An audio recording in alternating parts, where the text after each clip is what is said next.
Oi, gente! Sejam todos muito bem-vindos a mais uma temporada do podcast O Código do Matrimônio.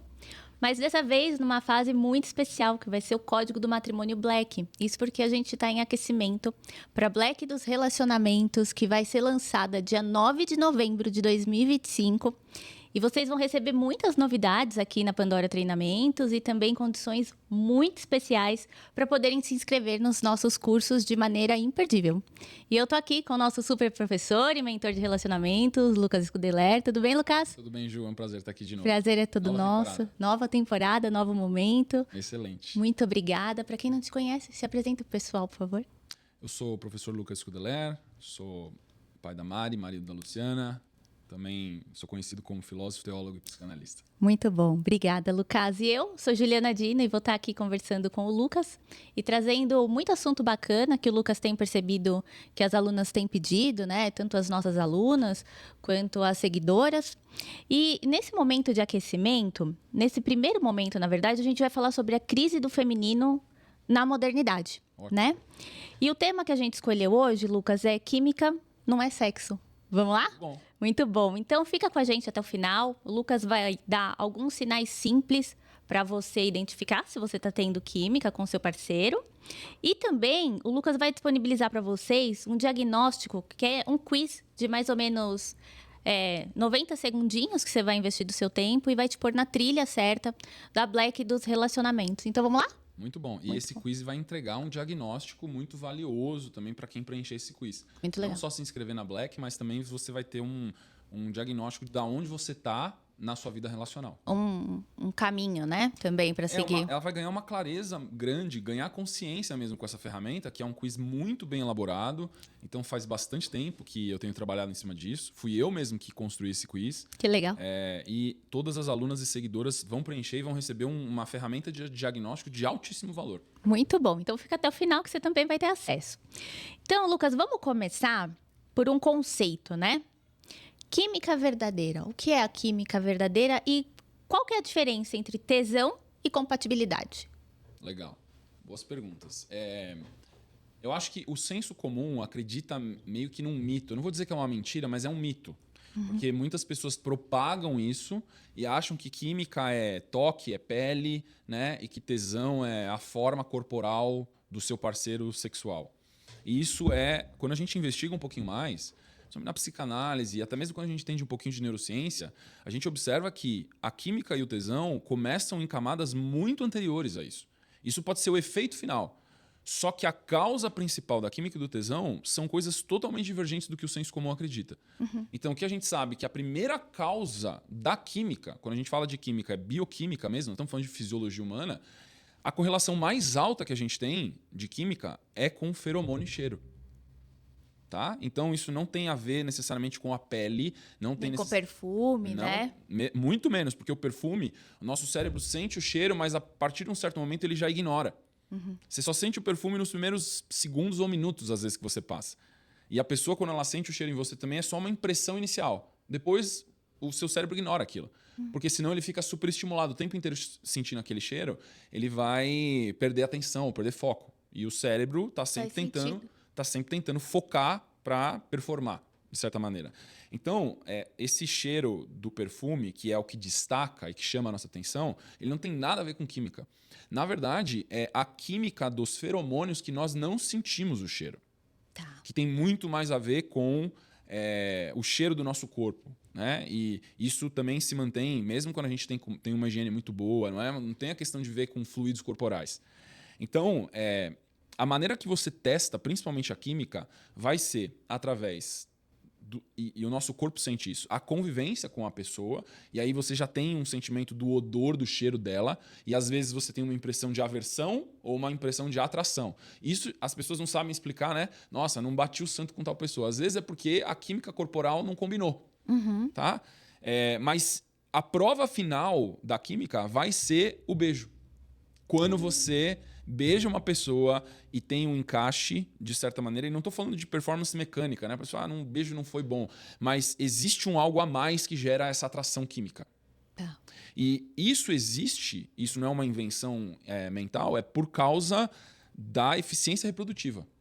Então a natureza colocou a nossa sondagem de química como algo que é uma triagem genética. Quais pares dão certo com quais pares para nascer bebês saudáveis? Tá? Então isso tem a ver com perfil imunológico, estamínico, de proteínas presentes no corpo, a composição genética mesmo da pessoa, que se reproduz lá na cadeia final, o efeito como um cheiro, que é um feromônio que ninguém sente, mas que gera uma atração maior para um tipo de pessoa e menos por outro tipo de pessoa. E tem como a pessoa perceber isso? Não tem. Você só vê o efeito psicológico disso. Né? E como são vários efeitos sistêmicos, metabólicos que estão envolvidos, pode acontecer de você ter atração por uma certa pessoa numa fase de uma vida e não ter numa outra fase de vida. Porque não é meramente genético.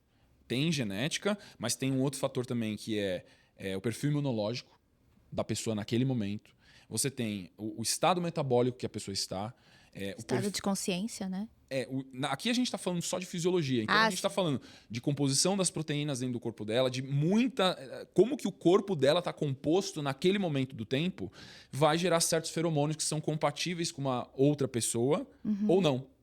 Tá? Então tem a ver sim com o perfil genético, mas todo o desencadear do perfil genético também no corpo naquele momento presente. Então química tem muito a ver com isso. Não tem a ver com estética ou atração ou a forma física da pessoa. Fisiologia, bioquímica, né? É neuroquímica. Neuroquímica. É totalmente neuroquímica. É o nosso cérebro falando, aqui tem um parceiro atraente. E aí as pessoas falam que o amor é cego. O amor é cego porque quem determina a atração é o cérebro. Faz sentido. Não tem a ver com a imagem da pessoa. Tem a ver com se deu match neuroquímico. Tá. Só que tem um problema muito grave, principalmente quando a gente tem pessoas saudáveis e disponíveis, né, e metabolicamente cuidadas, você vai tender a dar match com 60% da população mundial, quando a gente fala de perfil neuroquímico. Tá? Isso significa que química, se você dá match com 60% das pessoas quando você está saudável, não é um bom perfil de triagem. Sim. Porque como é que você vai encontrar o seu 1 se você dá match com 60% da população mundial? Verdade. Não dá certo, porque essa ferramenta da química é uma ferramenta que a natureza colocou como um seguro para nascer bebê saudável.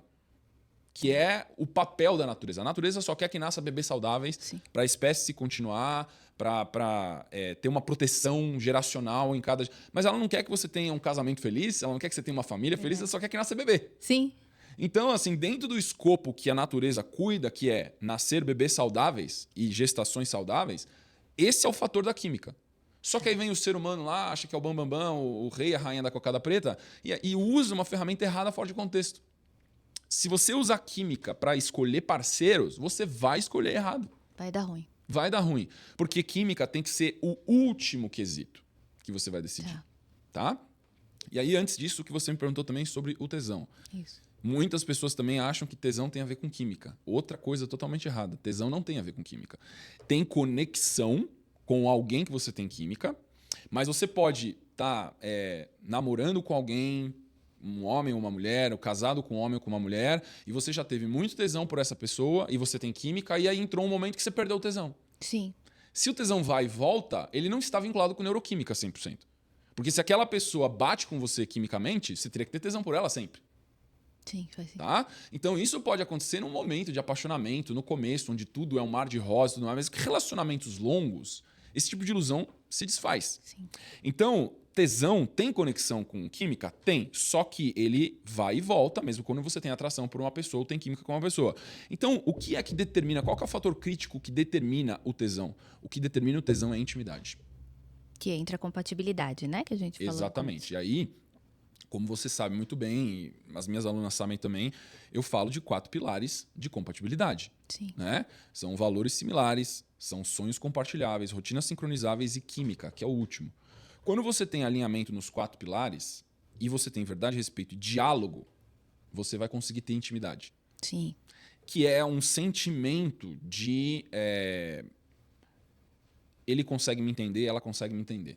Intimidade é, de maneira mais simples possível, é como essa pessoa me entende. Não perfeitamente, mas me entende até certo ponto. Tá?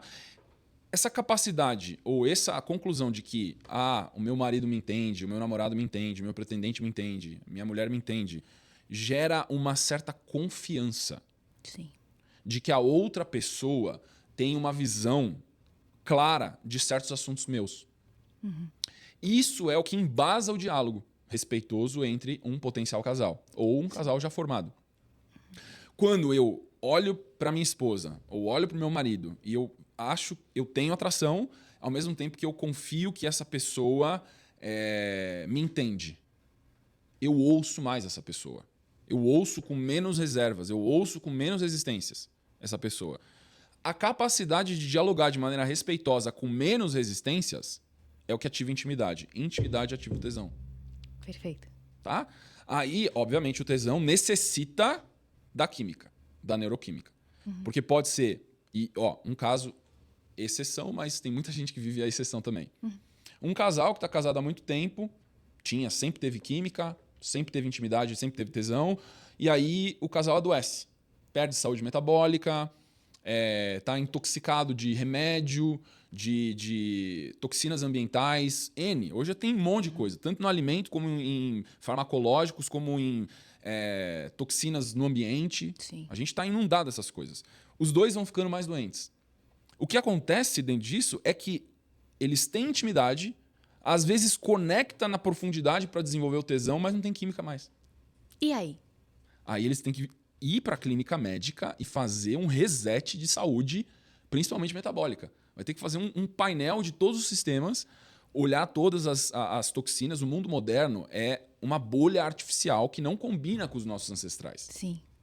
Então tem muita coisa que a gente nem sabe, às vezes, que está intoxicando a gente. Produto de estética, de beleza. E não tem como fugir disso, né, Lucas? Tem, mas é trabalhoso. Então, Sim. tem um processo de esforço que você tem que identificar o que é que está desregulando a sua saúde. E aí, tem muitos médicos hoje, e você sabe, a gente é sócio de vários médicos, que ensinam exatamente esse tipo de coisa.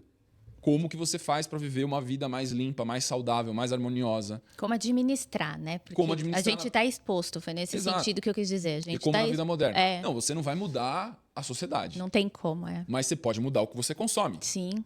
E aí, quando você muda o que você consome, tua saúde volta a subir de novo. E aí, quantas vezes eu já vi isso em atendimento clínico? Restaura a saúde da pessoa, junto com apoio médico, volta a ativar a química. A performance do casal volta. Exato, a libido volta. Né? E aí o que a gente precisa entender que a libido, a intimidade sexual, ela é composta de multifatores. A maior parte deles é psicológico, mas precisa ter lastro biológico também, que é essa química, essa neuroquímica, essa compatibilidade. Que pode ter tido no passado e pode ter perdido por causa da situação de vitalidade baixa que um dos dois ou os dois estejam nesse momento. Faz muito sentido. E a gente está falando de conexão, né? E por que hoje a gente tem tanta conexão superficial, né? Qual é o papel do excesso do mundo digital nisso? É legal, eu estava conversando com um amigo sobre isso ontem. Porque o digital intoxica também, né? Intoxica. Que é com o Elias Mamã, que é um querido amigo. E ele estava falando, ele me fez exatamente essa pergunta. E a minha visão é que tem um livro que eu gosto bastante, eu li há muitos anos atrás, chamado Freakonomics. Esse livro, ele fala de casos inusitados sobre dinheiro e sobre coisas que aconteceram estranhas com dinheiro, tá? Na economia mundial. E tem um caso lá, que é o caso da Heinz, do ketchup. Tá? A Heinz, na década de 50 ou 60, no meio do século 20, nos Estados Unidos, ela era hegemônica, ela mandava em tudo, ela só vendia ketchup Heinz nos Estados Unidos. E a única coisa que eles tinham era tipo ketchup Heinz. Sim. Não tinha mais nada, só ketchup Heinz. E vendia horrores. Era o máximo ter em casa, né? Era o máximo, todo mundo comprava, era estilo de vida americano. Então, eles eram os donos do mercado. Sim. E o que aconteceu foi que um gênio lá que entrou na empresa falou assim, cara, a gente já vende horrores e vamos vender horrores elevado à 10ª potência. Vamos vender muito mais. O que a gente tem que fazer? Já que a gente vende muito ketchup, se a gente lançar variantes desse ketchup, ketchup com pimenta, ketchup com mostarda, ketchup rosé, ketchup... E foi criando um monte de tipo de ketchup diferente. E criaram, sei lá, dezenas de ketchup. E eles inundaram os supermercados americanos com esse monte de ketchup. Tá. E eles estavam esperando que as vendas iam explodir ainda mais. Porque a Heinz era uma marca que todo mundo amava. O que aconteceu? As vendas despencaram. Tá. Aí você fala, cara, qual que é a lógica disso? Porque tinha um cardápio muito grande de... Aí, qual que é a grande lógica disso hoje? Muitas pessoas sabem disso também, mas é exatamente o que acontece nos relacionamentos hoje em dia. As pessoas chegavam lá e viam Heinz. Legal, interessante, deixa eu engajar. Aí ela via que tinha 30 opções para ela comprar. Ela começava a experimentar uma ou outra, aquilo gerava confusão e ambiguidade. E aí, no final, que a maioria das pessoas que compravam ketchup Heinz concluíram é muita opção, eu não consigo decidir. Então não vou comprar nada. Perfeito. Tá? Isso acabou sendo cunhado como o paradoxo da escolha. Quanto mais opções você tem, menos as pessoas escolhem. Sim. Tá? Quanto mais direcional e quanto mais único é a solução, mais pessoas aderem a essa opção. Então, se você volta a 60 anos atrás e a gente olhar a história média dos pretendentes, cara, eu ia encontrar minha esposa ou no colégio, ou ia encontrar minha futura esposa no meu ambiente de trabalho, ou ela ia vir dos conhecidos vizinhos ou primos da minha rua, da minha cidade. Eram 3 fontes. E um pouco mais para trás era banco de praça, né? Banco de que praça. É esse terceiro círculo de pessoas da cidade. Que eu tenho uma convívio, sei que existe, e aí fulano conversa com ciclano e a gente se conecta, né? Hoje em dia, esses 3 círculos, eles estão minoritários e as pessoas estão focando em algoritmos tecnológicos para conhecer pessoas. E o que acontece? Você pode dar um match lá no aplicativo e pode ser maravilhoso. Você foi no encontro, você fez o vestibular e você falou, nossa, que pessoa encantadora. Adoraria sair mais com essa pessoa, né? Só que na hora que você volta para casa e você voltou de um date maravilhoso, tem mais 5, 6, 7 mensagens de outras pessoas interessadas em você também. Dentro desse contexto, eu vou decidir ficar sério com essa ou eu vou explorar mais essas outras opções? O que a maioria das pessoas faz é não decidir fechar contrato com essa que deu certo. Faz sentido. Por mais Heinz Ketchup que você seja, unânime, essa pessoa foi maravilhosa para mim, mas vai que dá para eu fazer um pouco melhor. Tem a dúvida, né? Tem a dúvida, gera ambiguidade por causa de quantidade de ofertas. E aí as pessoas postergam a tomada de decisão para um outro momento que ela acha que vai ser mais oportuno no futuro. E ela continua investigando, continua dando swipe, continua dando match, continua conversando com outras pessoas e não se compromete com alguém. E até porque a gente está falando do mundo virtual, né? O que eu tenho observado em todas as relações, né? A gente volta para casa e será que a gente vai se fidelizar a essa pessoa?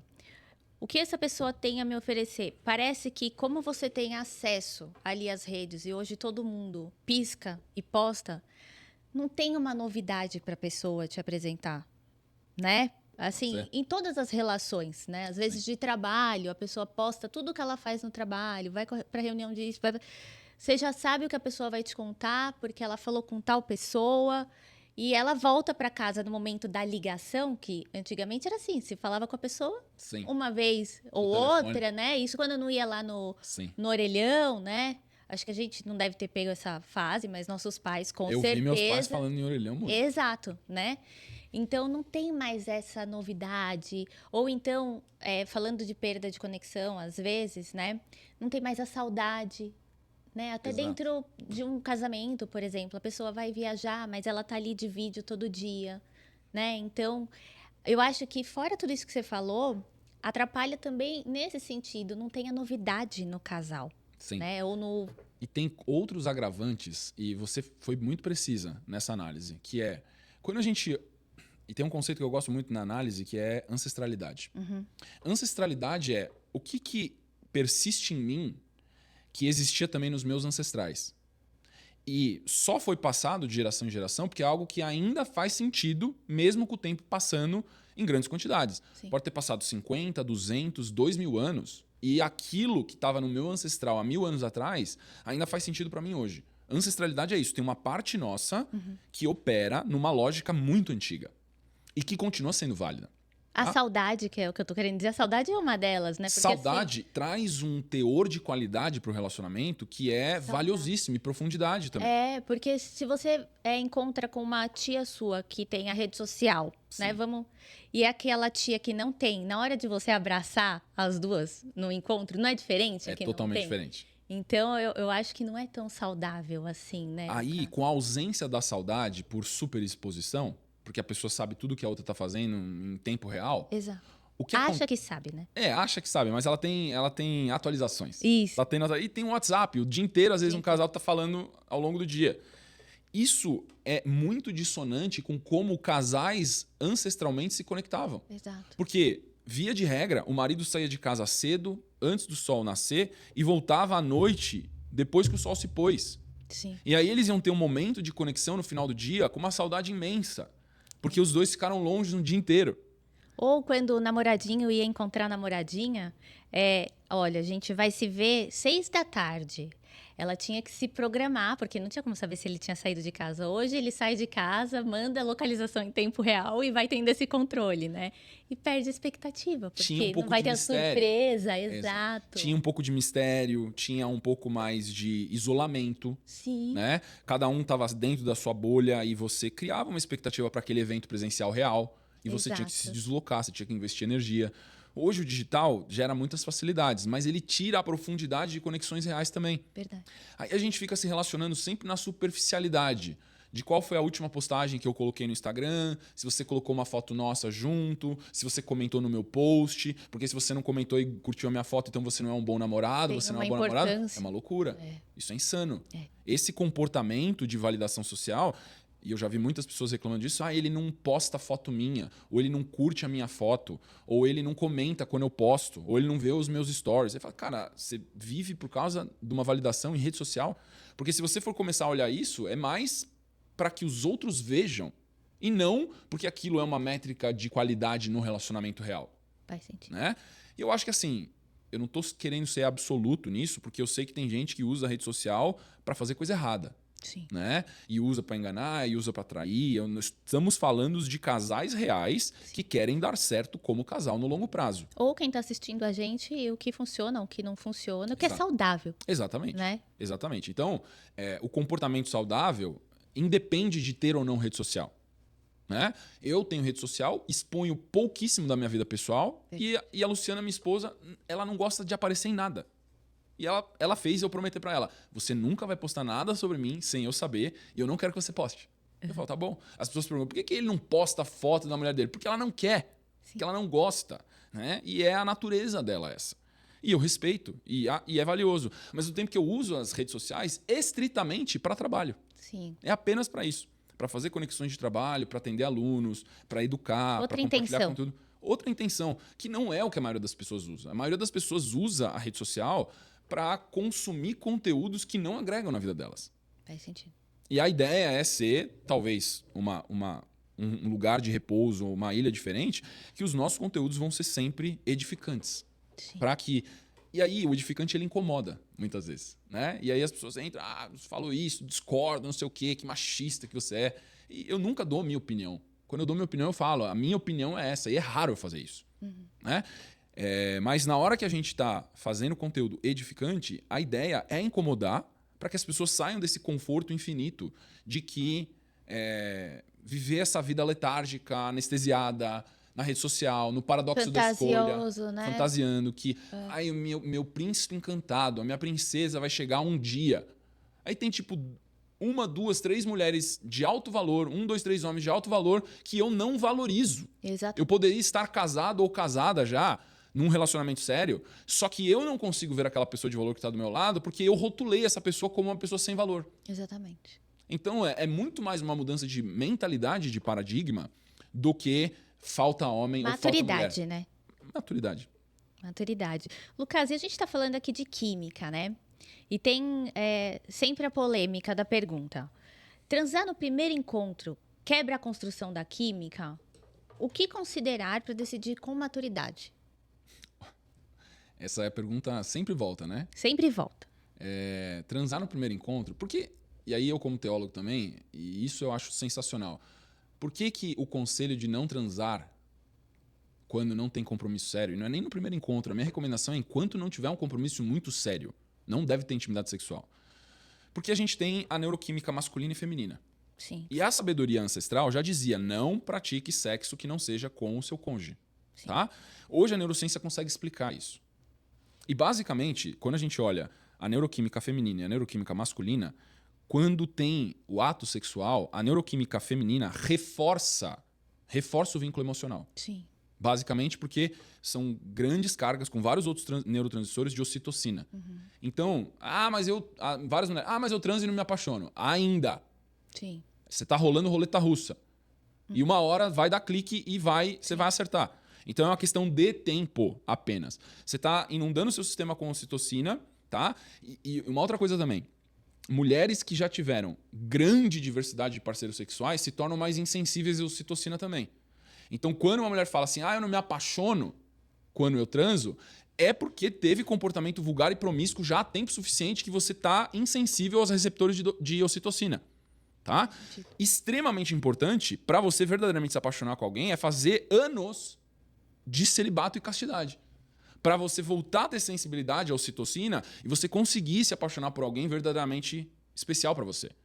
Porque se você tem uma vida sexual extremamente ativa e você não é com uma pessoa só, você está ficando cada vez mais insensível à ocitocina, a se apaixonar e amar verdadeiramente. Faz muito sentido. Esse é o lado negativo da neuroquímica feminina. O lado do homem, quando tem sexo, ele tá... basicamente, o que rege a busca do homem por sexo é um neurotransmissor chamado vasopressina. Vasopressina é um vasoconstritor que gera tensão, gera estresse, mas gera alta motivação. Ele entra em modo caça. Tá?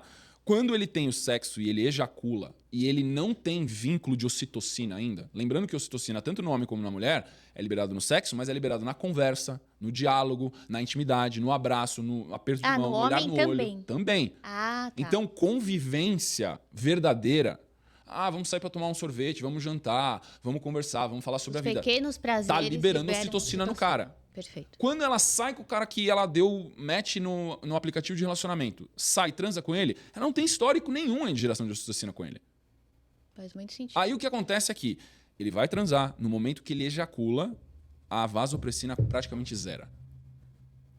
A vasopressina zera, ele não tem vínculo de ocitocina com ela, ele quer descartar, jogar lá fora e ir embora. Sim. Os homens não falam isso em praça pública, mas eles falam no meu direct, eles falam no meu atendimento clínico. Cara, eu já saí com a menina na hora que eu gozei, eu queria sair correndo. Sim. Satisfez? Já acabou. Não quero Livre, mais, não quero nem ver a cara dela, não quero falar mais com ela. Entendeu? E as mulheres não conseguem... E não é maldade. Não é maldade. Não é. Ele não tem vínculo de ocitocina. Sim. Porque o sexo pro homem é uma recompensa de altíssimo valor. Tá. Quando ele consegue isso com mínimo esforço, ele associa sexo de baixo valor com a mulher. Então essa mulher é de baixo valor. Faz sentido. Essa associação é inconsciente. A maioria dos homens nem conseguiria explicar isso. Mas ele basicamente fala assim, não tô interessado nela. É por quê? Cara, porque transou na primeira vez. Que ele já conseguiu o que ele queria. Ele conseguiu o que ele queria naquela semana, naquele dia. Aí ele, mas depois ele volta. Volta pra conseguir sexo fácil de novo. Ele te rotulou e te colocou numa caixinha. A mulher do sexo fácil. Sim. Tá? Aquela que vai focar de maneira coerente na conexão, na análise dos 4 pilares, né? Falar que o sexo é algo íntimo, sagrado para ela e que ela só quer isso dentro de um relacionamento sério.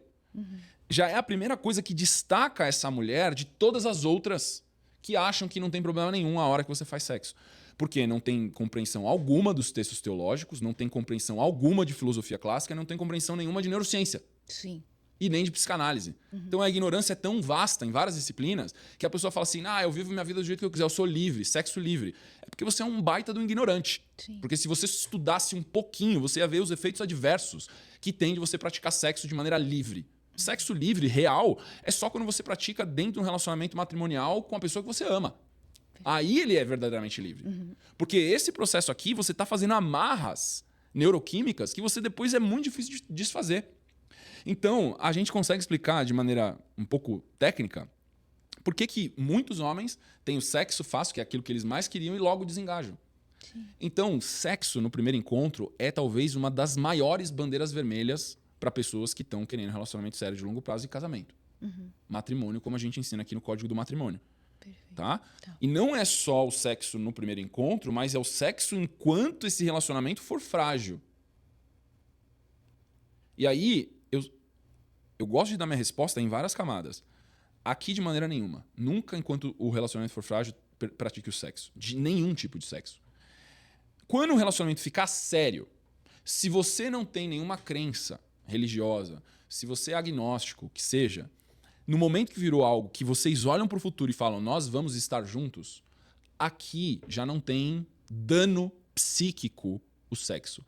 Antes disso gera trauma, neurose. Isso é importante. Vai ter que ir a pro mulher se divã, apaixona. vai ter que ir pro divã, vai ter que pagar psicanalista, vai ter que fazer terapia. Se bobear, vai ter que tomar remédio. Porque fez sexo antes do vínculo. Você tá destruindo a autoestima. Sim. Mesmo que você diga que não. A pessoa mais confiante, olha no olho, no fundo, faz as suas frases de mantra de poder, que seja. Lá no fundo, você não acredita. Você não acredita, eu sei, eu ouço lamentação todos os dias. O dia inteiro. O dia inteiro. Vai pagar, então você vai. Aquilo que você está tentando economizar ali, você vai gastar com terapia e com análise. Depois que ficou sério, você olha para o futuro com aquela pessoa, a intimidade, você se entregar para uma outra pessoa, não é mais interpretado como um erro. A gente não olha para trás de um casal que estava junto há alguns anos e praticava intimidade, não era casado. Mas olhava para frente e falava, vamos estar juntos. Uhum. Não deu certo por N motivos. Sei lá, um mudou de país, ou uma promoção, ou aconteceu alguma coisa, eles se separaram. Um evento fez se separar, né? Eu nunca vi, em prática clínica, há 10 anos, um dos dois falar que se sentiu abusado ou violentado por ter tido intimidade com essa pessoa. Porque o relacionamento foi verdadeiro. Faz sentido. Eles tinham intencionalidade real de ficar juntos, não ficaram.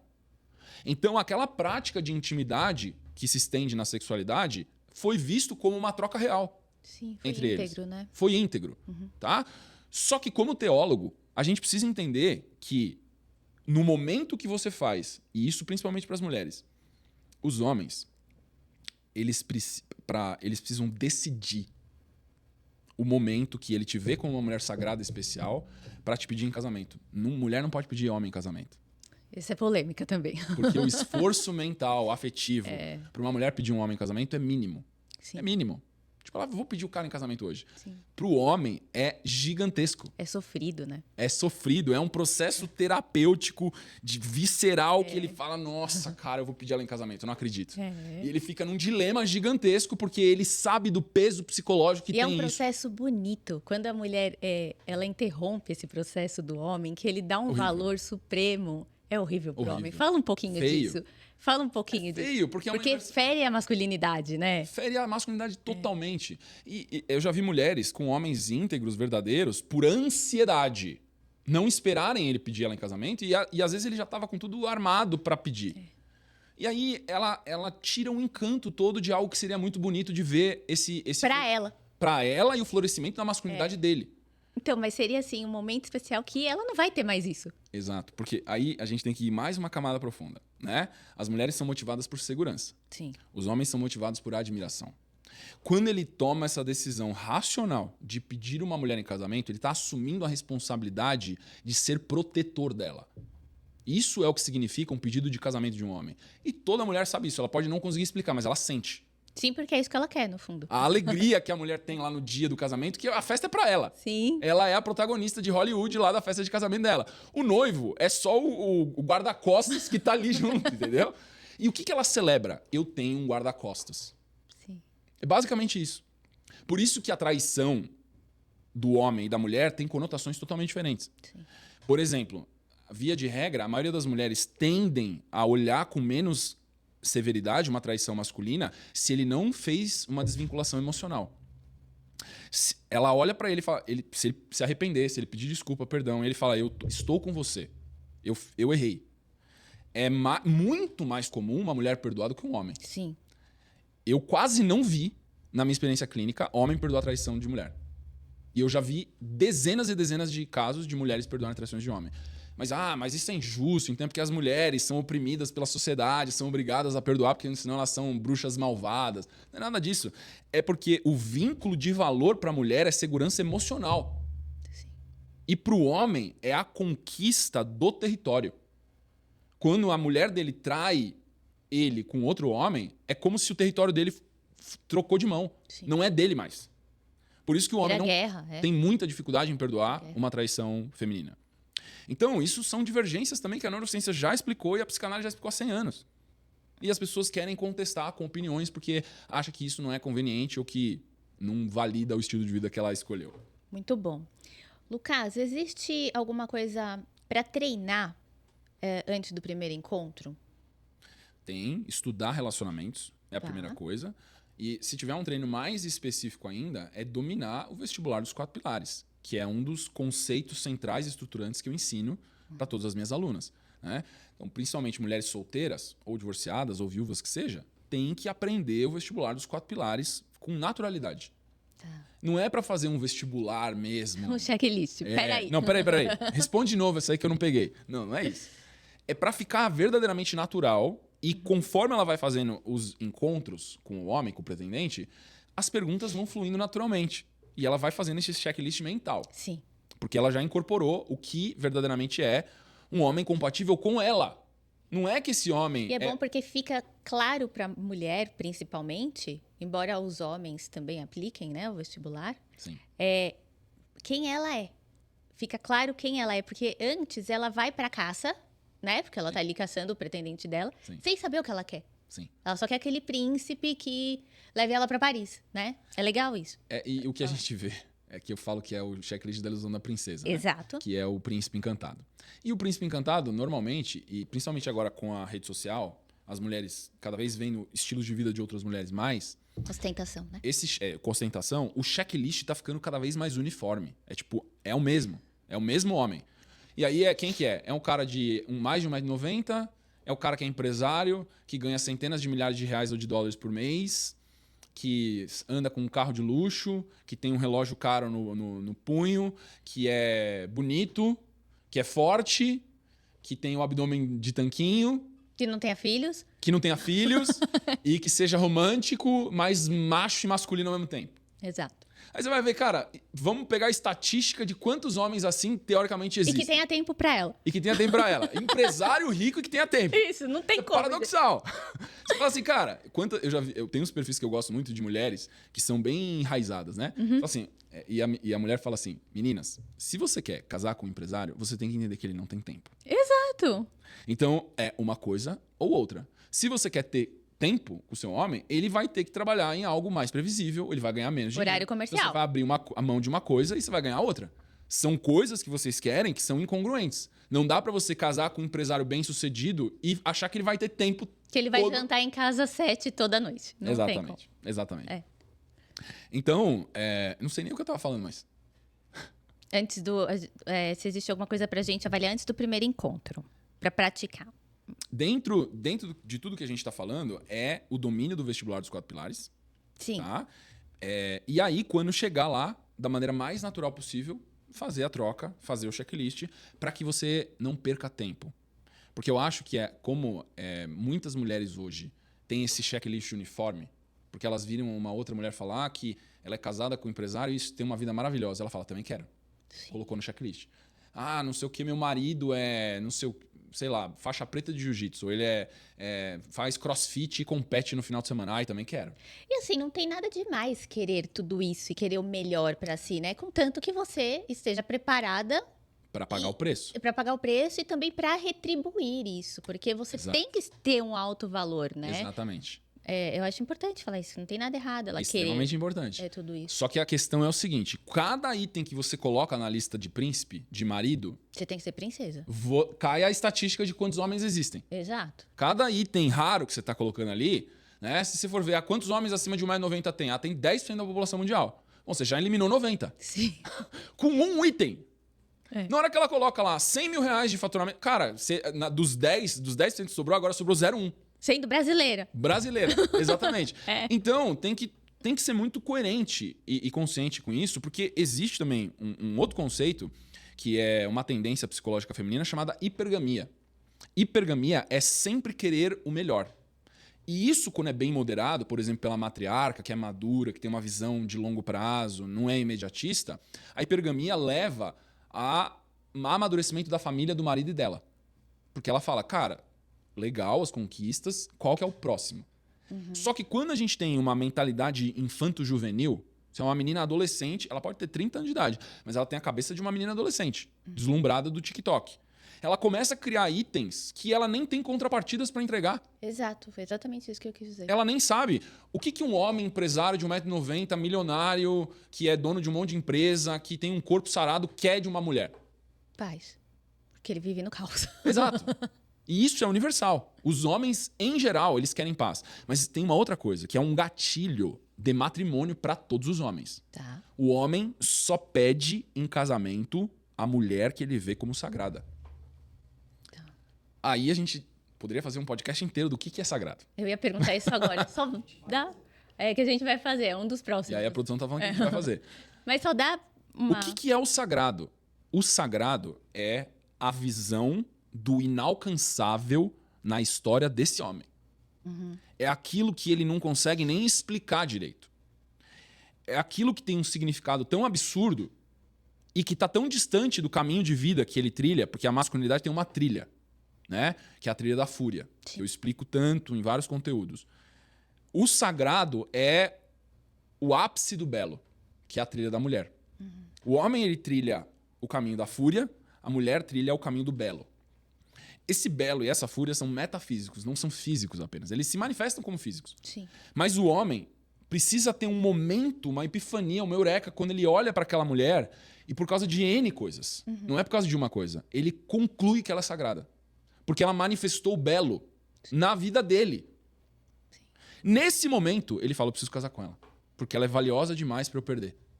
E aí, aqui, a equação mental do homem, porque o homem está fazendo sempre conta de gestão de vitalidade. Ah, isso vale a pena, eu não faço isso porque vale a pena. Nesse momento, o valor dela subiu tanto na cabeça dele que ele consegue descartar todas as outras opções sem sentir sentimento de perda. Isso é eterno, né? Eterno. Muito legal. Lucas, e se a química sumir no meio dos 4 encontros? Ó, vamos lá. Química é o quarto pilar. Sim. Se é quarto pilar, só vai testar química no quarto encontro. Então, se ela tá no 4º encontro e não rolou a química, e ela percebeu. Não continue. Não vai continuar. Porque precisa ter os 4 pilares. Tá. Eu já tive. Poucos casos, mas eu já tive. De Porque é raro e pode acontecer. Pode acontecer, porque a exceção às vezes acontece. De pacientes que casaram com o príncipe que não tinha química. E aí teve uma vida que tinha 2 filhos, 3 filhos, foram alguns casos diferentes. E depois de 20 anos de casado, Descobriu não mais. aguentava mais e se divorciou. Que triste. E essas pessoas me relataram, cara, a sexualidade era a coisa mais sufocante pra mim. Que triste, né? Porque eu tinha que me obrigar.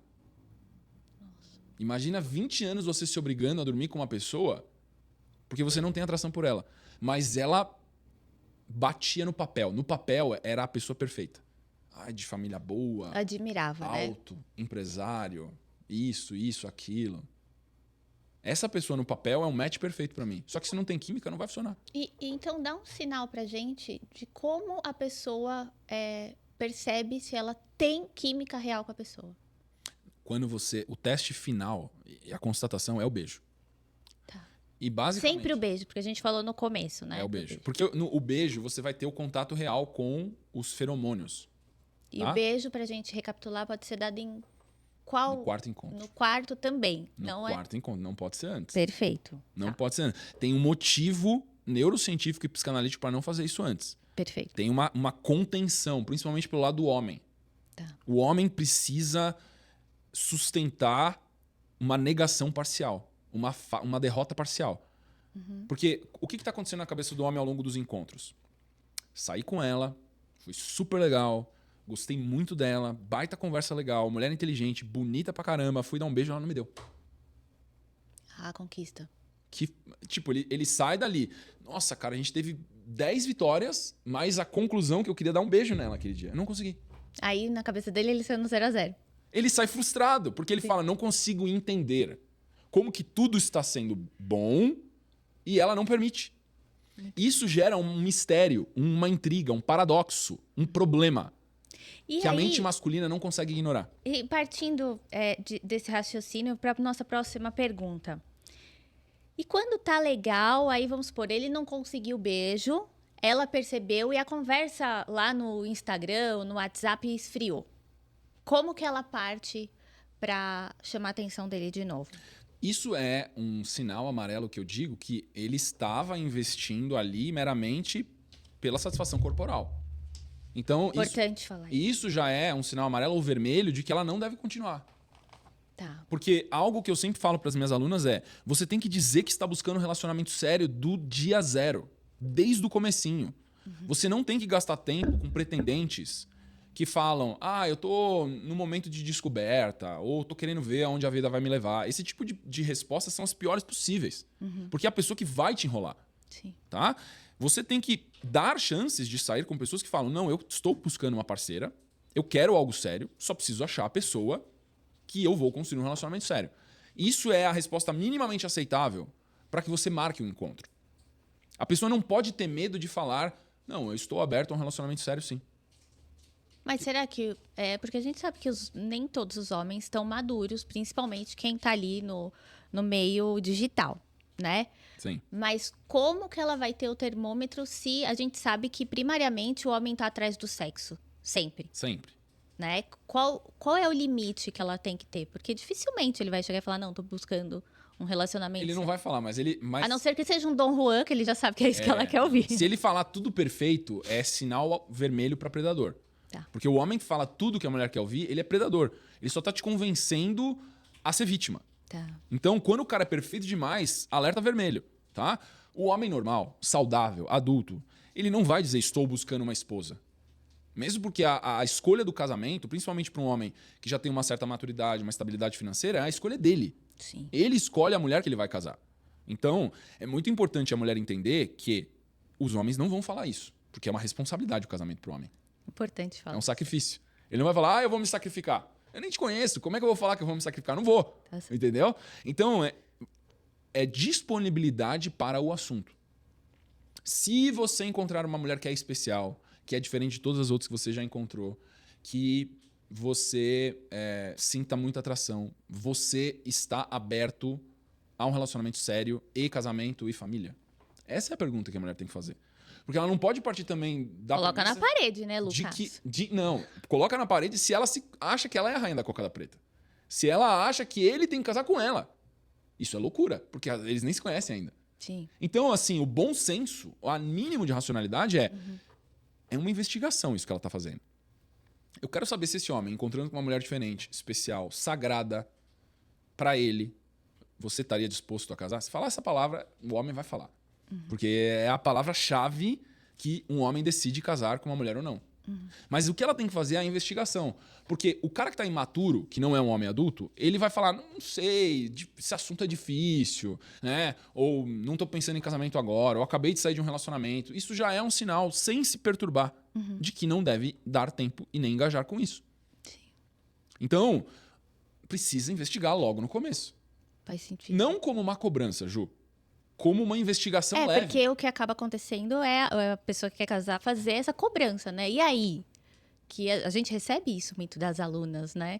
E assusta a pessoa. Porque ainda está faltando o estudo e o desenvolvimento da autoestima e do lapidação desenvolvimento também. pessoal. Lapidação da elegância também. Da elegância, de ela se sentir bem como mulher, de sair do desespero e de conseguir ter uma conversa normal e racional com um homem adulto. Sim. E aí o que está faltando é a lacuna da autoestima. Porque ela está querendo forçar um resultado sem ter o contexto construído ainda. Você quer que dê certo no relacionamento com um homem que você não conhece? Como assim? Não faz sentido isso. Então, e muitas mulheres querem que um relacionamento funcione com um homem que ela nem conhece. Sim. Aí você fala: por quê? Porque muitas mulheres são motivadas a entrar em um relacionamento por causa da mente coletiva feminina. Porque ela quer dar uma banana para as amigas que cobram ela de ter um marido, de estar casada ou de criar uma família e de estar numa situação mais estável, porque isso é uma métrica, uma moeda de status feminina. Sim. Tipo, eu tenho um protetor, você não. Sim. Se fosse 2 menininhas de 3 anos de idade, era isso que elas iam falar. Sim. Faz todo sentido. Então, isso é um efeito comparativo, e aí o que gera esse desespero, onde as mulheres se colocam em situações, na pior dos cenários, em relacionamentos abusivos, porque ela quer que dê certo com um cara que ela nem sabe se é compatível com ela ou não. Para cumprir uma tabela social, né? Exato. Exatamente. Exatamente isso. E quais são os microlimites elegantes que mantêm a atração da mulher sem fazer joguinho? É primeiro uma coerência interna, né? De ela ter essa clareza de intimidade, é para o momento que o relacionamento está sério. Né? Segundo, evitar tomar iniciativa. Principalmente no momento do cortejo, o papel da mulher é mais se mostrar disponível menos ou mais. Tá? E aprender como atrai. a atenção masculina, que não tem nada a ver com sedução. Fala um pouquinho disso pra gente, por favor. A atração, o que atrai o olhar maduro masculino é a elegância. A virtude central da atração, da feminilidade, é a elegância. E muitas mulheres corrompem isso com o uso da sedução. E sedução não é só vulgaridade corporal. Vulgaridade no falar, comportamentos manipulativos, tentativa de se expor para chamar atenção, né? Conduta. Então, a sedução é uma conduta de manipulação. A atração é você ser quem você é, de maneira leve e intencional. E aí, mostrando a sua feminilidade para um homem masculino e maduro, ele vai ter naturalmente atração. Porque a feminilidade atrai o masculino. A prova disso que eu ensino para as minhas alunas é: comece a fazer as rotinas sagradas de autocuidado, que são as ativações da feminilidade, e você se permita ser ajudada ou por homens na sociedade. É um excelente exercício. Esse exercício é muito bom para desfazer essa crença, né? E aí a gente consegue ver como os homens têm esse arquétipo de protetor instintivo. Sim. Porque aí, quando uma mulher se coloca como feminina, e aí a vulnerabilidade é um poder. E pedir ajuda é tão bom, né? E ela pede ajuda para um menino de 15 anos, para um senhor de 60, para um homem de 30 anos, ou que seja, para qualquer homem. Você vai ver a disponibilidade, a solicitude masculina com a mulher feminina. Sim. Com a mulher masculina não tem solicitude, não. Sim. Tá? Quando a mulher está feminina e ela pede ajuda de maneira desarmada, os homens masculinos ajudam. E assim, eu, por experiência, às vezes você não precisa pedir ajuda. Não. Exato. Atrai automático. Automático. Sim. Automático. E assim, eu vou dar um relato pessoal. Vocês aqui sabem, né? Eu me machuquei esses meses atrás e não tinha ninguém na rua. Eu, cataploft, caí. Não sei o que aconteceu, apareceu um homem do nada, eu tava no colo dele. O que você machucou, né? O pé, né? O pé. E aí eu caí na rua, né? E um moço veio, me pegou no colo. Quando eu vi, eu tava no colo do moço. Mas assim, não tinha aquele moço, Sim. né? E ele me pegou ali, eu acho que por conta, né, da forma como eu caí. Mas eu acho que depois eu fiquei refletindo. É porque realmente eu me permito ser ajudada e eu exponho isso. Poxa, Lucas, me ajuda nessa situação aqui, né? Sim. No escritório, por exemplo, né? Lucas, como que eu posso administrar essa situação? Você olha, o que você precisa? Pronto, tá ali. Meu chefe me manda uma solução fácil que, se eu não tivesse com isso equilibrado, né? Talvez causaria um sofrimento para mim, ou eu nem saberia como pedir uma ajuda, né? Porque pedir ajuda não tem que afetar a autoestima. Não, Todos é uma questão nós... de permissão. A gente se permite, Exato. né? É um luxo que eu permito. Sim. Porque eu posso ter uma solução na minha cabeça. E a nossa mente sempre vai criar soluções. Sim. Só que você ter convicção em algo que você não tem certeza se vai dar resultado, é burrice. Exato. Então, se eu tenho uma certa dúvida com relação à solução que está na minha cabeça, por que não pedir ajuda? Sim. Então, a feminilidade é essa capacidade de você se desarmar e falar assim: deixa eu perguntar para tal pessoa, deixa eu pedir uma ajuda para tal pessoa. Humildade. E aí, dentro do ambiente de trabalho pode acontecer isso, mas assim, dentro da sociedade, às vezes uma ajuda com algo físico. Carregar uma sacola. Carregar uma caixa, qualquer coisa que você faça de maneira desarmada e você vai ver a solicitude dos homens. Sim. Quando você faz isso, você vai ver os homens verdadeiramente com o arquétipo do protetor. E assim, às vezes você tá no mercado, umas coisas assim muito sutis, né? Porque é legal a gente lapidar o olhar das alunas, sim, né? Que eu acho isso bonito. Às vezes você tá no mercado, o moço vai te ajudar a empacotar. Por que ele escolheu você e não escolheu uma moça que às vezes é até mais bonita que você, né? E ele ajuda quem? Ele ajuda você. Por quê? A mais feminina. Porque você é a mais feminina. Exato. E você transmite que você está precisando de ajuda. Porque exato, não é uma fragilidade de que ela é uma bonequinha que vai quebrar. Exato. Mas o masculino tende a proteger a fragilidade do feminino. Faz sentido? Faz total. E lembra de uma coisa, o masculino é movido à admiração. Tá. Quando ele vai ajudar alguém, ele vai ajudar um feminino, que seja qualquer feminino. A primeira sondagem que o masculino faz é se aquele feminino está aberto, disponível à ajuda ou se tem alto risco de rejeição. Sim. Isso é o processo de cortejo. Mas o processo de cooperação social, os homens também olham para uma mulher e veem a linguagem corporal, facial dela e falam, cara, essa mulher não quer ajuda. Sim. Ou essa mulher quer ajuda. E isso exala para o relacionamento, né? Se ela está aberta a receber um cortejo, exato, por exemplo. E a motivação que faz o homem ajudar é basicamente recepção de admiração. É o muito obrigado, moço. Obrigado por ter me ajudado, né? De você ter ficado feliz daquele homem ter ajudado você naquele momento que você estava passando por um apuro. Sim. Não quer mais nada. Você nunca mais vai ver esse homem na tua vida, provavelmente. Exato. foi aquele pequeno momento de admiração que foi a recompensa pelo ato vital que ele fez, a energia vital que ele gastou. Sim. Você não devolveu para ele energia vital. Sim. Ele gastou caloria te levantando, não gastou? Foi satisfatório. Ah, sim. Com certeza. O que ele recebeu em troca? Ele recebeu a sua admiração. Sim, o agradecimento. O masculino, então, saudável, ele é motivado pela admiração, pela função de proteção. Sim. E o feminino é essa permissão e atração do masculino e motivação do masculino em caminhos bons. Sim, perfeito, Lucas. Muito bom. A gente poderia continuar aqui É um assunto por infinito. infinitos. Eu vou pedir para você, por favor, falar um pouquinho da Black que vai acontecer aqui na Pandora, né? Dia 9 de novembro. Fala um pouquinho pro pessoal, por favor. A gente está trazendo uma novidade, eu acho. Acho que é uma oportunidade. Uma também. oportunidade e uma grande novidade que a gente não fez antes ainda, que é entender a jornada das nossas alunas, das nossas seguidoras, que tem momentos onde elas têm uma motivação maior, alguns momentos uma motivação menor, e aí às vezes quando elas estão engajadas, elas buscam o conhecimento, e aí depois quando a vida talvez melhora um pouquinho, elas se distanciam. Né? Baita erro, né? É um erro, porque é uma construção essa consciência relacional. Entender relacionamentos é uma jornada de vida. Não é eu só, eu fiz um curso lá, eu fiz as aulas da formação da Segredos dos Relacionamentos do Lucas, eu entendi relacionamentos. Você entendeu algumas bases, algumas peças iniciais. Dá para começar. Exato. Então, a oportunidade que a gente vai trazer agora na Black, no dia 9, é algo muito diferente, porque coisas que eu construí, disponibilizar de maneira vitalícia. Para que as mais engajadas, as mais comprometidas que falam, cara, eu quero dominar relacionamentos, eu quero me tornar uma matriarca. Sim. Que é essa mulher que o Lucas explica tanto, que eu ainda duvido que existe, mas eu acho intrigante ou interessante o suficiente. Porque você precisa se comprometer com uma jornada de vida. E aí, essa Black, a gente vai ter essa oportunidade de você ter acesso a ferramentas, que eu não vou revelar ainda quais são, Tá, mas de combinado. maneira vitalícia, para que você tenha, ao longo da sua vida inteira, acesso a essas ferramentas que podem mudar a sua vida vão mudar a sua vida de relacionamento. Muito bom. Então, eu vou ficar por aqui.